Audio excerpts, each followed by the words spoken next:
Hermanos, damos gracias a Dios abundantemente por su cuidado y bendiciones, porque Dios tiene misericordia de nosotros. Gracias por la escuela sabática que se está celebrando en 210 países, en más de 1500 idiomas y dialectos. El tema: ministrar como Jesús. Se ha dicho mucho en los últimos 2000 años sobre ministrar como Jesús. He oído mucho y en una ocasión estaba allí en una reunión donde hubo una gran presentación de ministrar como Jesús. Cuando terminó todo, llamé a un lado a la persona encargada y le dije: mira, tengo preguntas sobre tu presentación de ministrar como Jesús. Porque tú no pusiste allí las herramientas que hicieron que el ministerio de Jesús fuera impactante. No pusiste los milagros. Dijiste que Jesús fue el más grande maestro y eso fue fantástico. Y dijiste que enseñó cosas extraordinarias y que presentó la salvación. Todo eso fue fantástico. Pero el título era como lo hizo Jesús. No era hablando de la salvación, era hablando de entrenamiento para evangelismo. Y digo, no quedé satisfecho, quedaron preguntas, porque no me tocaste los milagros. Entonces dice aquí, en la introducción dice: y al ver las multitudes, tuvo compasión de ellas, porque estaban desamparadas y dispersas como ovejas que no tienen pastor. Me gusta de esto muchas cosas. Una de ellas es multitudes. Ya esa parte me interesa mucho. Hay un tema que hemos subido a las redes que tiene que ver con el perjuicio de los templos. Cómo los templos pues arruinan. Los templos que hemos perdido ahora con el COVID-19. Lo hemos perdido y mucha gente añorándolos. Y yo contento celebrando. Porque en los templos allí la iglesia sufre un secuestro. Se enlata y se vuelve pues inútil. Igual que si enciende una luz, pero la coloca en un túnel. Y Cristo dijo: así alumbre vuestra luz delante de los hombres. Y los templos pues nos quitan eso. Me gustan más las redes sociales porque ahora mismo podemos ser escuchados y vistos en todo el globo terráqueo. Las multitudes que en los templos no caben y que condenan a la gente a que acuartelada allí no impacte al mundo lo que se hace y que limite también el número de los que han de ser salvos. Dice que habían multitudes. Entonces, un comentario que hace aquí es, y es justamente el énfasis que yo hago de el ministerio de Jesús, los milagros. Dice: cuando sanaba a los leprosos, abría los ojos de los ciegos y los oídos de los sordos, liberaba a los endemoniados, alimentaba a los hambrientos y cuidaba de los necesitados. Los corazones se conmovían y las vidas cambiaban. Siempre hay un pensamiento de las siervas del Señor que mencionan mucho, pero en el vacío. Dice: solo el método de Cristo dará éxito para llegar a la gente. El Salvador trataba con los hombres como quien deseaba hacerle bien, le mostraba simpatía, atendía sus necesidades y se ganaba su confianza. Entonces le pedía: sígueme. En aquella presentación que le mencioné, allí también se dijo eso. Y entonces me daba molestia que dijeran eso, de decir de que Jesús primeramente suplía las necesidades de la gente y después le decía: sígueme. Pero no mencionó la solución allá en su presentación de los problemas. Y es que Jesús hacía eso. Y no se le iba a hablar del ministerio de Jesús sin tratar esa solución, no una teoría. Y quiero hacer una mención de eso, porque tiene que ver con esto de ministrar como Jesús. Y es que escucho muchas redes y trato con mucha gente. Y pues, el mundo es un hospital lleno de dolor. Hay mucho sufrimiento en el mundo todo el tiempo, desde la caída. Y a medida que van avanzando los años del fin del mundo, aumentan el sufrimiento y el dolor. Se hace más necesario el ministerio de Jesús en las necesidades. Orando yo, el Señor me decía, oyendo multitudes que están pidiendo por los enfermos. Multitudes de personas pidiendo por los enfermos. Y eso pues es un tipo de fe. Y oigo redes a donde es orando, pidiendo por los enfermos. Y el Señor me decía, muchas de esas oraciones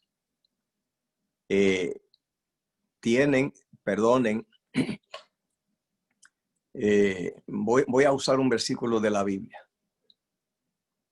que es bien fuerte, y dice, el que aparta su oído para no oír la ley, dice, su oración también es abominable. Entonces la palabra abominable indica inmundicia. Y ese versículo quiere decir que aparta su oído para no oír la ley. Dice la oración también, o sea, indica que había otra cosa que era abominable, y eso solamente dice que es un tipo de colmo que se le pone. Y es que Jehová maneja el universo con leyes. Y entonces hay dos leyes que pide que se cumplan para la salud.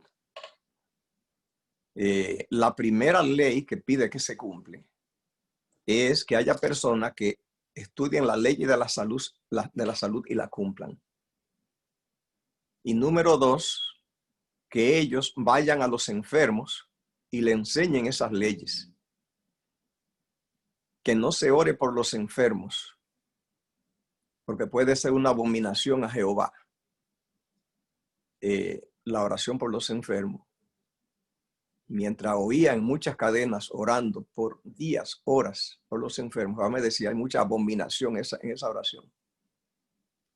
Porque los que están orando no tienen ni la más remota idea de las leyes de la salud.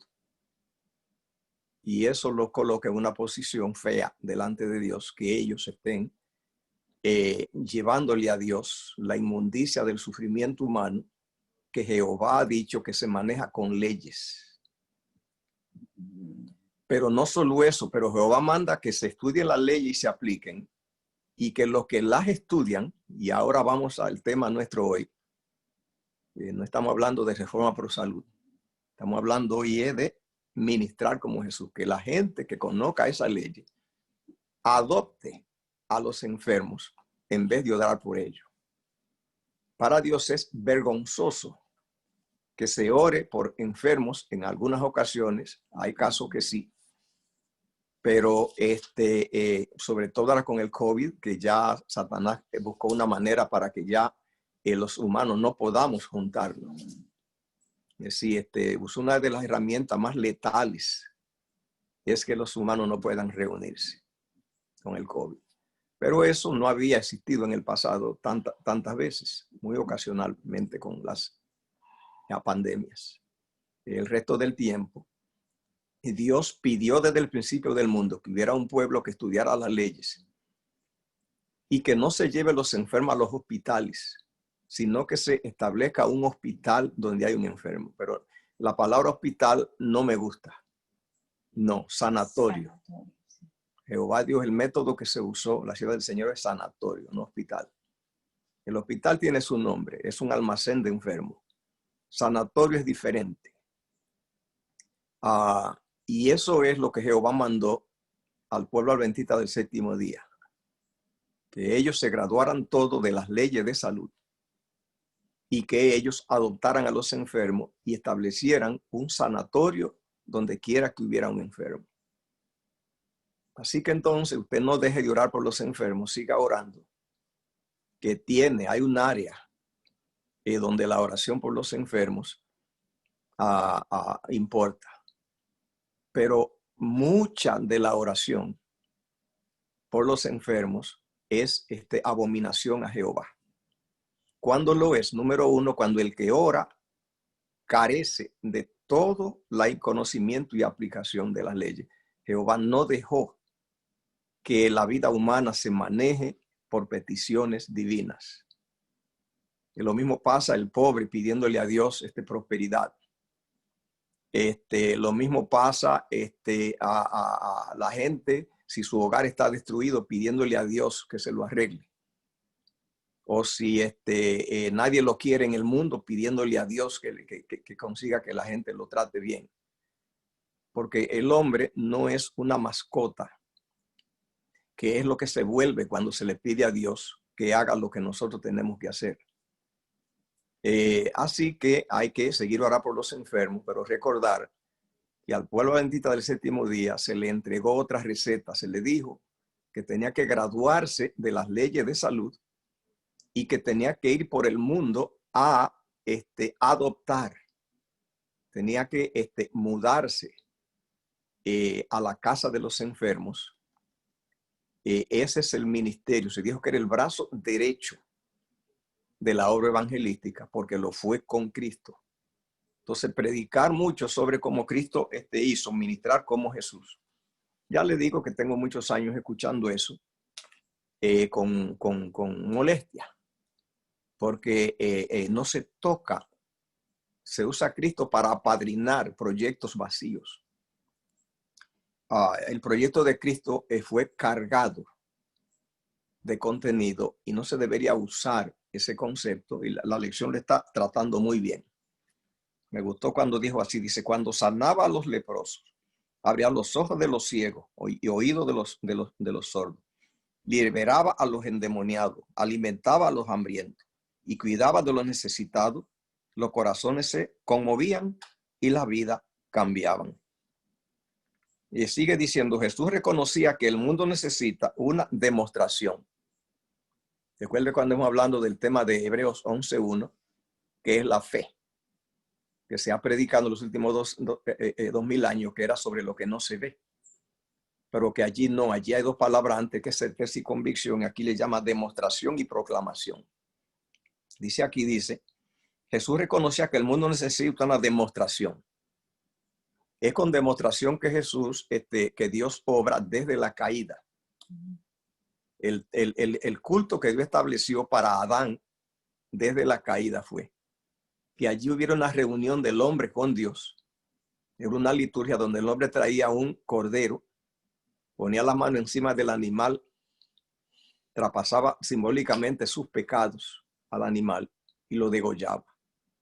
Eso era la parte humana. Y la parte divina era que Dios se apersonaba y en forma física, alcanzable para los 5 sentidos humanos, venía fuego del cielo para quemar el animal, la ofrenda. Y a eso se le llama, en Hebreos 11:7, se le llama justificación. Dice, dando Dios testimonio de que Abel era justo, porque ese fuego vino.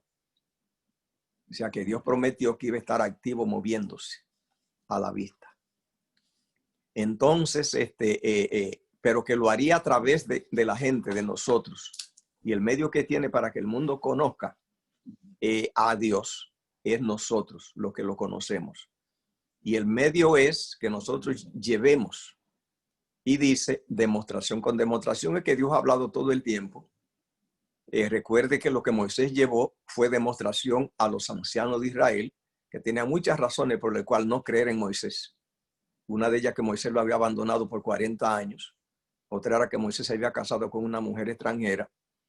Esto se había pasado la fecha que Dios le dio a Abraham de 400 años. Y ellos tenían razones que Moisés no tenía nada y sobre todo ya se había puesto viejo. Pero cuando llevó entonces demostraciones, todo entonces, dice, los ancianos creyeron. Y lo mismo le llevó a Faraón, dice, demostraciones. Que Dios trabaje con demostraciones. Y cuando vemos la historia, cuando vemos a Israel, todas las plagas no son plagas, en realidad son señales. La plaga tiene planes de matar. Y esto gran demostración era solo para revelar un Dios funcional a Egipto.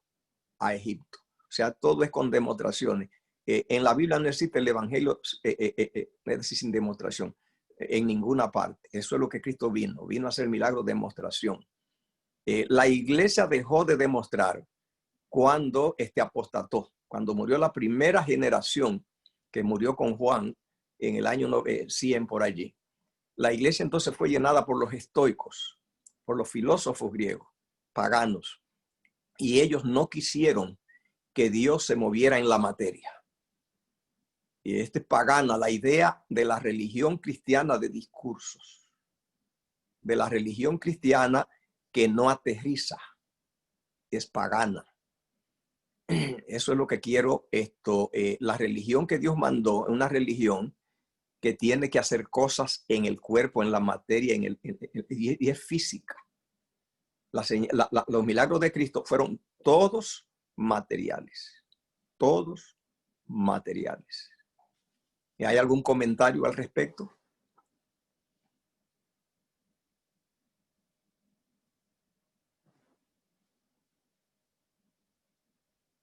Bueno, Sí, o se entendió todo o no se entendió nada. No, que Jesús realmente es maravilloso porque como humano que estuvo aquí, suplió la necesidad en una forma integral. O sea, no solamente sanó lo físico, sino que sanó lo emocional. Y lo más maravilloso es que sanó el alma, o sea, lo llevó a tener la verdadera paz, el verdadero gozo y la verdadera alegría de vivir en este planeta liberados totalmente de las cadenas que el enemigo ha puesto en el ser humano. El sufrimiento humano, Satanás ha conseguido que se le atribuya todo a Dios. Le llama castigo divino. Y todos le creen o que Dios lo abandonó o le llama prueba. Tiene 3 nombres: castigo, abandono o prueba. 3 nombres chatarra. Mire lo que dice aquí, mire lo que dice aquí la lección. Estoy usando la lección, como todos tenemos nuestro folleto. Dice para estudiar y meditar. Mire lo que dice, estudiar y meditar. Dice así: muchos no tienen fe en Dios y han perdido la confianza en el hombre. ¿En quién ha perdido la confianza? En el hombre. ¿Por qué perdieron la confianza en el hombre? Pues obvio. Porque el hombre pues no aportó nada. Sobre todo vamos a los enfermos a contarles la historia de las sanaciones de Cristo, que es una vergüenza. ¿Cómo se llama? Darle ánimo, animar a un enfermo con una historia de hace 2000 años y luego irse para luego hacer su funeral. Motivar a la persona que no ha comido con la historia de la multiplicación de los panes de Cristo de hace 2000 años y luego irnos y que luego mueran de hambre. Y así por el estilo. Entonces han perdido la fe, dicen los hombres. Estoy leyendo, escuche, para meditar y estudiar y meditar. O sea, es de la lección, usted lo tiene allí, dice. Han perdido la fe en los hombres. Dice, pero saben apreciar los actos de compasión y de auxilio. Fíjese bien eso, saben apreciar los actos de compasión y de auxilio. Entonces no está todo perdido. Dice, cuando ven a alguien que sin aliciente de las alabanzas ni esperanza de recompensa en esta tierra va a su casa para asistir a los enfermos, dar a comer a los hambrientos, vestir a los desnudos, consolar a los tristes y encaminarlos a todos con ternura hacia aquel de cuyo amor y compasión el obrero humano es el mensajero. Cuando ven todo esto, sus corazones se conmueven. Entonces está maduro el campo para trabajar. Gloria a Dios. Dice, brota el agradecimiento, se enciende la fe, ven que Dios cuida de ellos y así quedan preparados para oír la palabra divina. Usted tiene la cita allí. Ministerio de Curación, página 87. O sea, usted tiene la cita. Estoy leyendo lo que usted sabe. En la manera como tenemos ateos en el mundo y escépticos es por el fracaso de la religión. La manera como Pablo, que era un filósofo, Pablo era un filósofo, por eso Dios lo mandó a tratar con los griegos, porque él sabía bien la cultura. El que no conoce bien la cultura, pues no sabe trabajar bien. Pero cuando Pablo, en el Areópago, el filósofo, Elena de White dice que no tuvo éxito, porque allí enfrentó la filosofía con la filosofía. Y él se dio cuenta y ya no lo hizo más. Él allí disputó con nuestra gente querida, si usted estudia la lección, que son los estoicos y los epicúreos en Hechos 17. Él allí los enfrentó y salió exitoso, porque él era una eminencia filosófica, pero era hebreo también. Entonces él sabía las dos herramientas. Y Pablo entonces, cuando le venía alguien a cuestionar el poder de Dios, lo que era que llamaba a alguien en silla de rueda, y le decía, párate y vete. Y la gente se iba. Ese era su argumento. O había un enfermo allí ya desahuciado y los familiares se le ocurría que quitándole una prenda de vestir al enfermo y yendo y pegándosela a Pablo en el cuerpo y corriendo y pegándosela al enfermo, que él salía corriendo. No discutía, porque Dios no le gustan los debates teológicos porque son estériles, son retórica. Dios tiene otra manera. Si se usa eso, no hay ateo.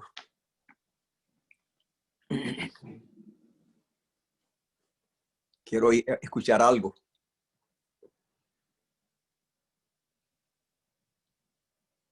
Pastor, entonces usted se refiere, entiendo que es como hacer por el que está necesitado algo de una manera genuina. Entiendo yo eso, como no genuina, decir, sino no como un anzuelo, no como un anzuelo de algo. Hacer, pero sí, pero a veces como que mirando algunos comentarios de la lección y todo, como a veces también se utiliza el hacer como con un interés, como un anzuelo de algo. Yo como, no sé cómo explicarme. lo que prefiero solamente... Y como que la gente como que entiende cuál es... Sí, yo lo que prefiero es decir hacer algo, hacer algo. Yo me conformo con eso. Hacer algo. Ok.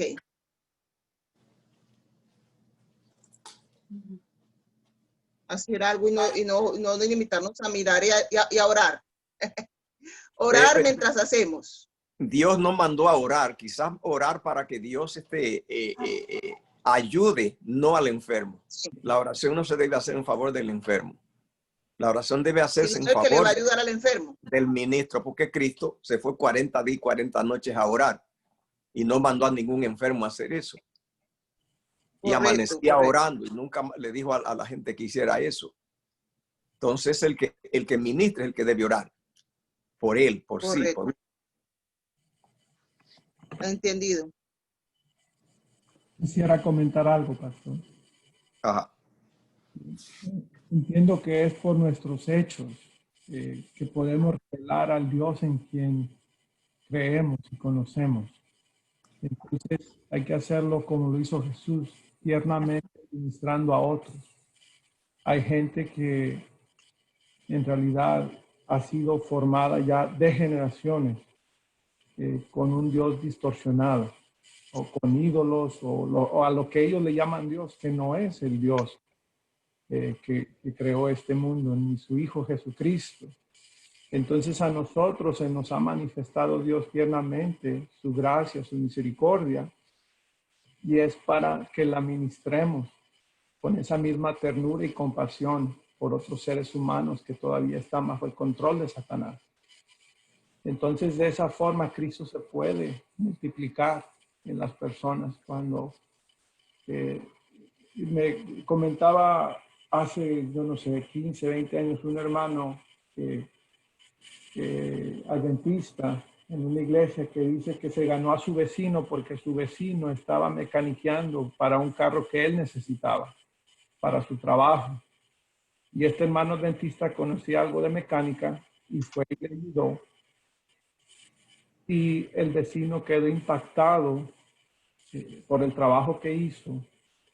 Y el vecino le quiso pagar a él no recibió salario. Ya se estaba haciendo sábado y el vecino sabía que él guardaba el sábado. Y entonces este otro señor le dijo, ¿por qué lo hiciste si tú guardas el sábado? Y él dijo, yo lo estoy guardando, estoy ayudando a ti, que tú no sabes, tú no conoces al Dios que yo conozco todavía. Y entonces después, este otro vecino a quien él ayudó, vino a la iglesia. Entonces vemos ahí que ese acto impulsó a este otro vecino a conocer a Dios. Y ese otro vecino se quedó en la iglesia y es un gran cristiano. Entonces vemos que muchas veces el ministrar implica ser como Jesús es en la bondad que Él es. Y es hacer, como usted ha dicho, no es nada más orar remotamente, sino ir y hacer con las manos, con los pies, con el dinero, con los recursos, como Dios ha hecho con nosotros. Es lo que yo entiendo, con esa compasión. El Dios que se presenta sin soluciones humanas es pagano. Ese es el Dios de Sócrates, Platón y Aristóteles. Y justamente en la Edad Media también eso, con los monjes, los monasterios, la gente empacada para el cielo, según ellos, completamente alejada, y justo aquí los toca, aquí toca a los estoicos. Aquí está. Es pagano el Dios de bellezas incorpóreas. El de la Biblia y Cristo, Cristo no es así. Es solucionando, es dando. Yo le conté la historia de que hubo un borrachín en mi país que él dormía en la calle y solamente lo que hacía era dar masaje a una botella porque no tenía nada dentro y le daba masaje y vivía con ella dándole masaje a esa botella todo el tiempo y cuidando como si fuera más que la vida, la última gotita. Y así se pasaba toda su vida. Y todo lo que le daban, si valía $10, lo vendía por 15 centavos, si eso le valía un par de gotas de alcohol. Yo visité allá, era un día, un domingo, la gente estaba contenta, feliz por allí, y feliz cuando yo llegué, me quieren muchos. Y el borrachín de una vez se salió, se sacudió, miró y me miró, y se me pegó. Y la gente no podía con la cara de la vergüenza de que yo que llegaba allí de los Estados Unidos y ese personaje se me pegara. La gente no podía y lloraban casi. Pastor, usted entiende, usted sabe. Y yo tranquilo. Y él se me pegó y me decía, pastor, regáleme un par de zapatos. Todos decían, pastor, lo va a dar por 50 centavos, no importa cuánto valga. Eso es lo que él requiere, lo mínimo para un trago. Así él ha pasado los últimos años, duerme ahí, debajo de ese árbol. Cuando va solamente es al grocery donde venden el alcohol. Él no hace más nada. Y me acompañó en todo el recorrido del pueblito y todos con una pena. Hasta llevarme a la tienda. Cuando voy a la tienda de un amigo mío, digo, ¿cuál zapato quiere? Ese. Y el mismo tendero me dice, se murió de la risa. ¿Ve? Pero yo se los regalé y no había nadie. Y con ese par de zapatos, el siguiente sábado, él se fue a la iglesia adventista y allí murió los últimos años sin perder una reunión más. Amén. Amén. Gloria a Dios. Yo entiendo, pastor, que nosotros hacemos lo mismo con los recursos y la vida que Dios nos da. Muchos de nosotros desperdiciamos por andar buscando, llámese lo que tú quieras llamarle, tesoros que se pudren aquí en esta tierra. Andamos vagabundeando como ese ex borracho que por un acto de bondad, y se podría decir que hasta de ignorancia supuesta, ¿verdad? Pero nosotros no sabemos el impacto que va a tener en esa alma, en esa persona. Y así es como Dios nos ha rescatado a nosotros. ¿Cuántos no desperdician o desperdiciábamos el sacrificio que Cristo hizo por cada uno de nosotros para mostrarnos su gran amor y ternura y compasión, aunque nosotros estábamos lejos de Él o lo teníamos por enemigo? Entonces yo veo que el ministerio de Jesús es muy poderoso haciendo cosas que muchas religiones ya ahora ya no es de hacer cosas, sino nada más como que si lo espiritual no está ligado a lo físico, lo desligan o lo desarman y ya no funciona, no tiene poder. Porque si Dios fuera nada más espiritual, no tendríamos que comer, moriríamos de hambre. No tendríamos casa, no tendríamos ropa, no habría internet, no habría computadoras, no habría nada, no habría esperanza tampoco.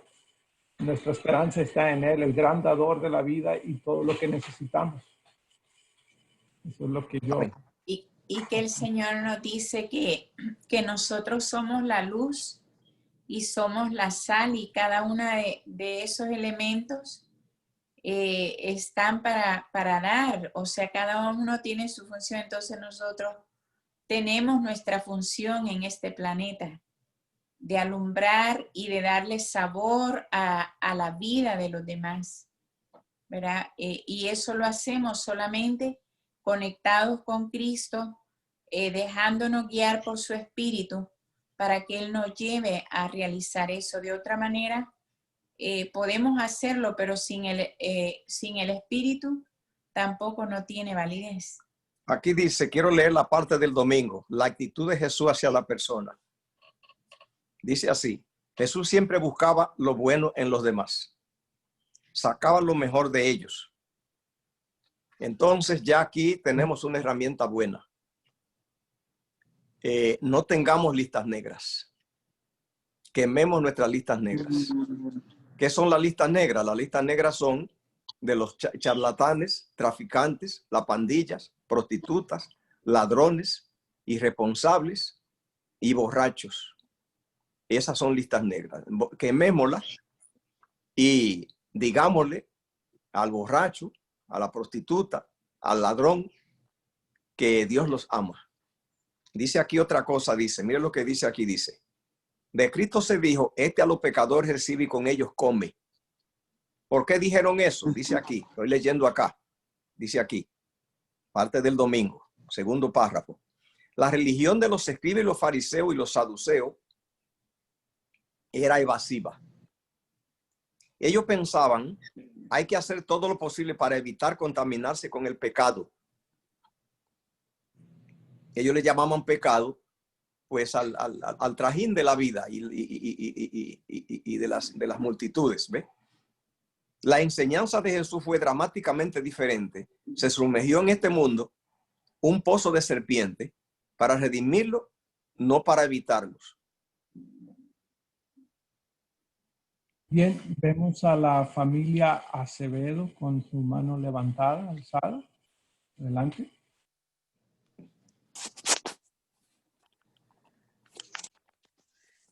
Yo les quiero compartir este versículo de Mateo 10, que yo creo que ejemplifica muy bien lo que hemos estado hablando hasta ahora.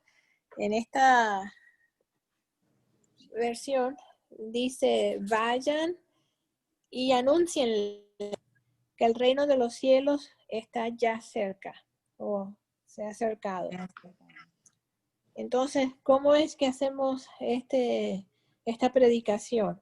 Dice, curen a los enfermos, resuciten a los muertos, limpien de su enfermedad a los leprosos, expulsen a los demonios.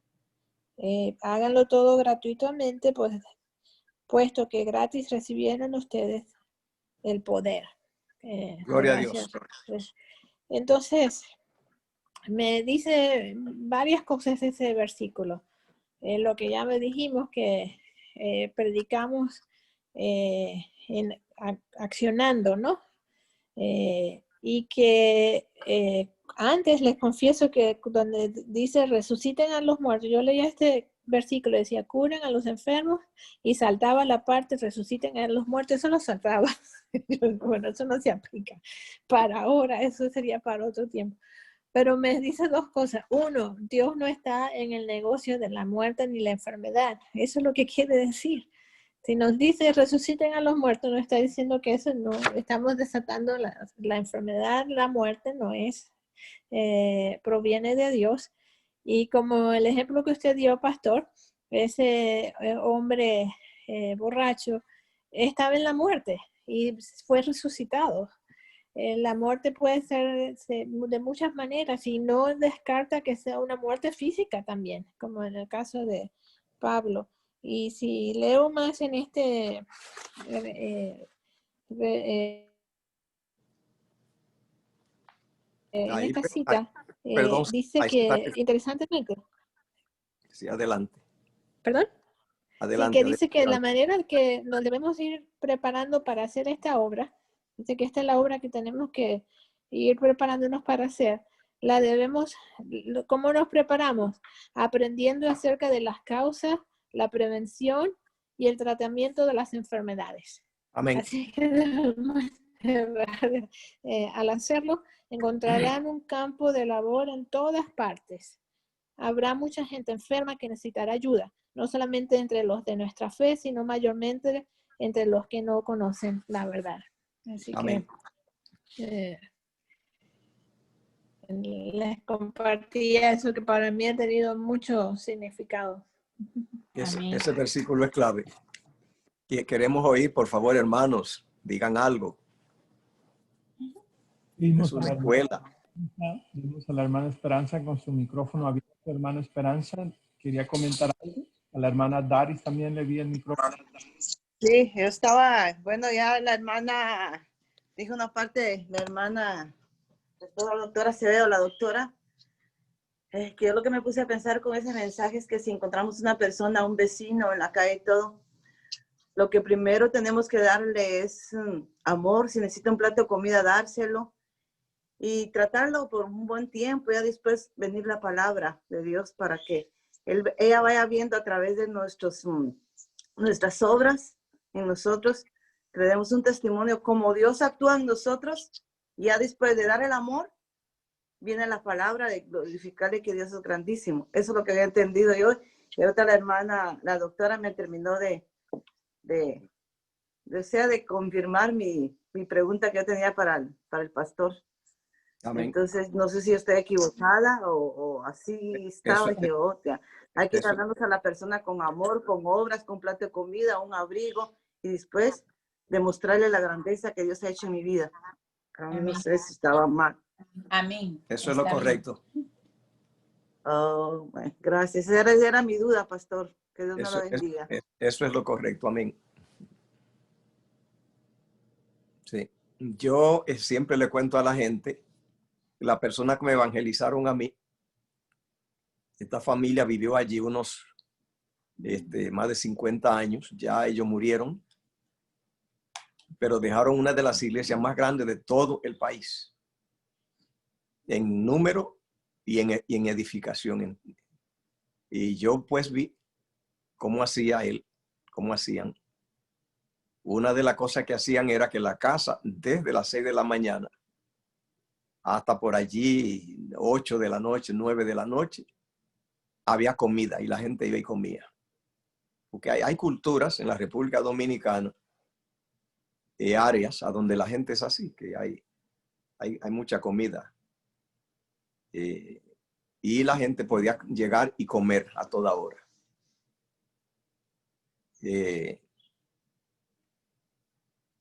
Y yo vi, y allí está el testimonio de lo que ellos dejaron, una de las iglesias más grandes.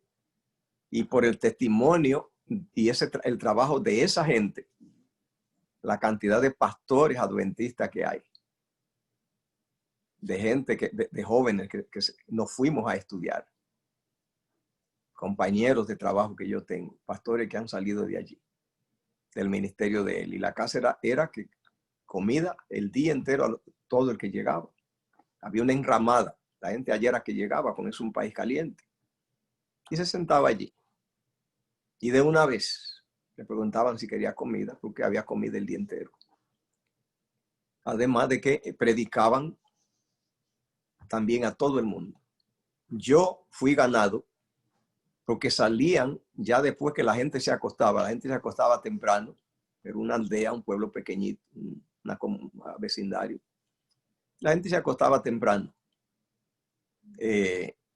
Y después que la gente se acostaba, cuando estaba la gente acostándose, salía un grupo de ellas, de las hermanas, a dar serenata, a cantar himnos adventistas y coritos por el vecindario por ahí como una hora, mientras estaba acostando ahí, 9 de la noche por ahí, cantando en la calle.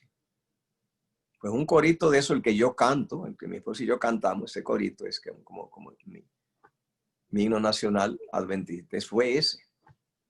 Cuando yo lo escuché, yo lo oí estando yo acostado. Porque salían a cantar. Imagínense que obra misionera cantando en la calle de noche. Eso es lo que me impactó a mí. Y luego había comida allí, pero hizo más. Aquella persona me dijo, tu trabajo no es este. Yo trabajaba en una finca. Y yo te voy a llevar a estudiar. Y él me llevó. O sea, la gente hay que adoptarla. No es tirarle cositas. Es adoptarlo. Díganos, hay mucha gente por allí conectado, hable, diga. Amén. Bueno, pues el tiempo ha llegado de finalizar la lección. Tal vez alguien más tiene. Voy a dar oportunidad para un último comentario. Si alguien quiere aportar algo a la lección, abra su micrófono, por favor. Quería comentar que cuando estaba pequeño allá en mi pueblo, en Castillo, el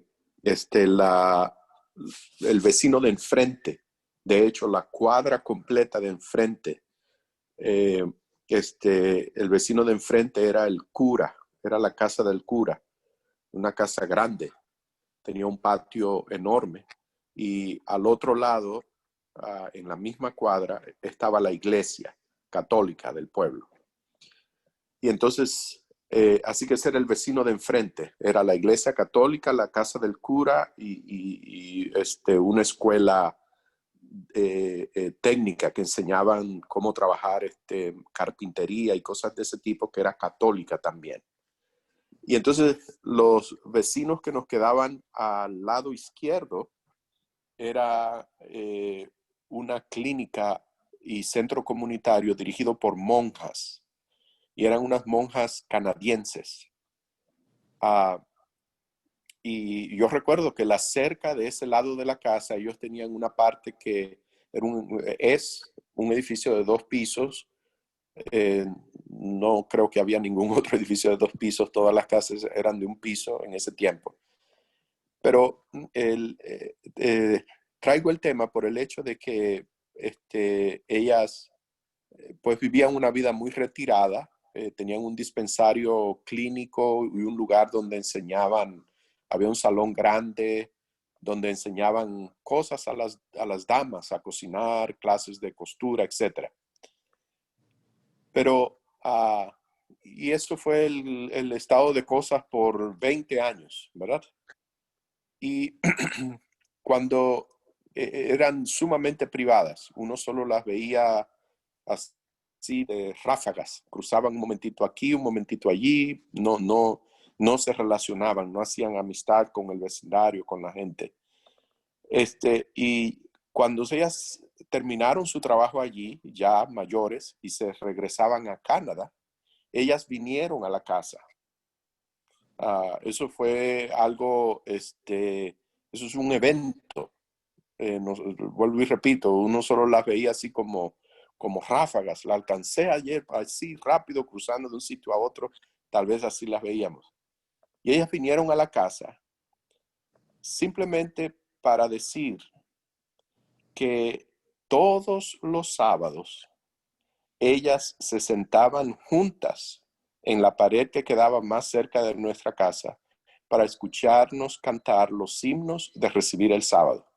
Amén. Gloria a Dios. Y vinieron a dar las gracias por esos mensajes, por lo que había significado para ellas.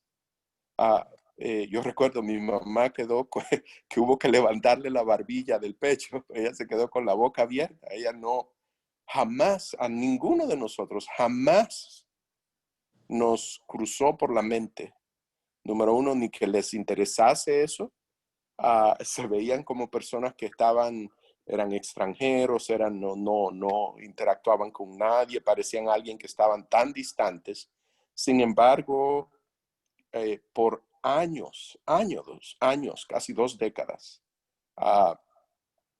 todos los sábados ellas se reunían a escuchar los himnos y se los sabían, y lo que esas palabras significaron, y ellos testificando el apoyo que fue para ellas escuchar esos himnos durante todo el tiempo que ellos estuvieron en ese lugar que no era su pueblo, no era su tierra, no era su cultura, etc. Gloria a Amén. Dios. Alabado sea el Señor. Qué lindo. Bien, pues muchas gracias por su tiempo y recordar, hermano, nosotros somos la sal y la luz, así como ustedes han testificado, sigamos testificando y alabando su santo nombre. Gracias, amigos, hermanos y pastor, por este suculento repaso de lección. Ahora les invito